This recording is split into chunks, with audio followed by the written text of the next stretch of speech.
रिलायंस लगातार रिटेल में अपनी पैठ को मजबूत कर रहा है। कल खबर आई कि रिलायंस ने मेट्रो कैश एंड कैरी को भी खरीद लिया है। करीब करीब 2850 करोड़ रुपए में ये डील हुई है।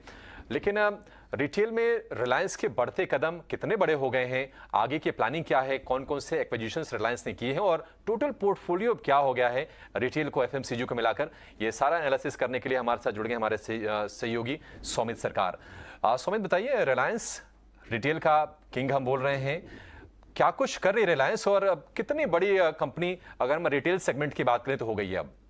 अगर आप देखेंगे तो रिलायंस की जो सबसे रीसेंट एक्विजिशन है मेट्रो कैश एंड कैरी, ये सबसे बड़ी एक्विजिशन है रिलायंस रिटेल की। करीब 2850 करोड़ रुपीस वो स्पेंड करने वाले हैं इस एक्विजिशन के लिए। और इस एक्विजिशन के साथ ही अगर आप देखेंगे तो अब रिलायंस रिटेल ने करीब 1.1 बिलियन डॉलर्स की एक्विजिशन कर ली है सिर्फ रिटेल सेगमेंट में।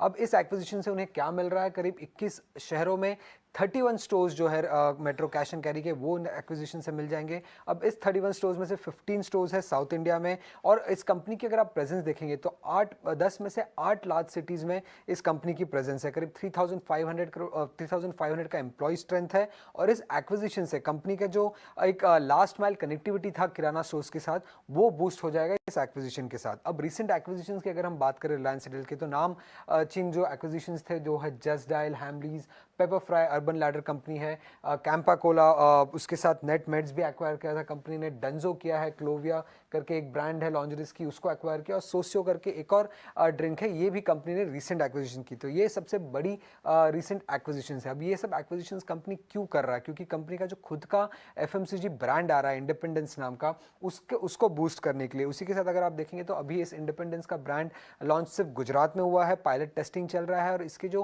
प्रोडक्ट्स होंगे वो अफोर्डेबली प्राइस भी रहेंगे। और कौन से सेगमेंट्स में एंटर कर रहा है? पहले तो pulses, grain, oil, edible oil, biscuits, package data, तो ये सारे सेगमेंट्स में वो एंटर कर रहे हैं। उसके अलावा भी अगर आप देखेंगे तो रिलायंस के खुद के भी प्राइवेट लेवल ब्रांड्स है जो इस सेगमेंट्स को केटर करते हैं, जैसे कि गुड लाइफ जिसमें पल्सेस, फ्लो, ऑयल्स आ जाते हैं। फिर स्नैक टैग करके एक और उनका प्राइवेट लेवल ब्रांड है जिसमें नूडल्स, बिस्किट और नमकीन्स आ जाते हैं। एंजो करके एक प्राइवेट लेवल ब्रांड है जिसमें वो डिटर्जेंट्स मार्केट करती है। प्यूरिक करके एक ब्रांड है जिसमें वो soap, hand wash, gel soap, hair oil और शावर जेल ब्रांड करते हैं। और स्क्रब्स करके एक है जिसमें डिश वॉश, टॉयलेट क्लीनर और सरफेस क्लीनर आ रहा है। तो काफी बड़ा पोर्टफोलियो है रिलायंस का खुद के प्राइवेट लेवल ब्रांड्स का। और वो अभी एक और ब्रांड चालू कर रहे हैं इंडिपेंडेंस, जो कि किराना स्टोर्स में भी अवेलेबल होने वाला है जल्द ही। ठीक है, शुक्रिया सौमित। तो लगातार एक्विजिशंस कर रही कंपनी बड़े ब्रांड्स को खरीद रही है और एफएमसीजी पोर्टफोलियो को मजबूत करने के लिए अपना अब खुद का ब्रांड पायलट बेसिस पर गुजरात में लॉन्च कर दिया है। और रिलायंस देखिए दिन के दौरान थोड़ा सा वोलेटाइल था, अभी हर निशान बनाने की कोशिश कर रहा है, 26 रुपए के आसपास का भाव है। रिलायंस पर एक व्यू आपसे रुद्र चाहेंगे, 2600 के आसपास है और हम देख रहे हैं कि 500-600 रुपए की रेंज में काफी लंबे वक्त से ये शेयर है। निश्चित तौर पर रिलायंस रिटेल को लेकर कंपनी का फोकस भी है, रिटेल पोर्टफोलियो बढ़ा रही है और वो फोकस पूरा विजिबल है, दिख रहा है कि कितनी सीरियस इस चीज को लेकर। आप क्या मानते हैं कि शेयर इस भाव पर खरीदना चाहिए या फिर थोड़ा सा डिप्स आए वहां पर मौके बन सकते हैं? सिद्धार्थ जी, स्ट्रॉन्ग सपोर्ट रिलायंस के लिए 2520 पर है and any level closer to 2500-520 I will be a buyer. Trader का काम अलग है, इन्वेस्टर का सोच और काम अलग है।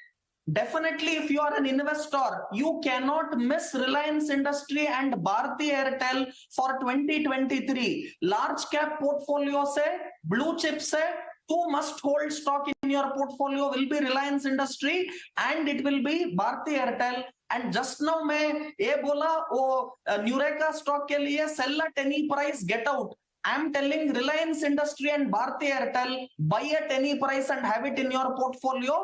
Keep aside the market volatility, ups and downs. As a trader, yes, you have to worry about it. But as an investor, if you are watching the show right now, ET Now Swadesh par, I am telling you, these two stocks, Reliance Industry and Bharti Airtel, have it in your portfolio. And for long-term investor, it's a must buy at current level.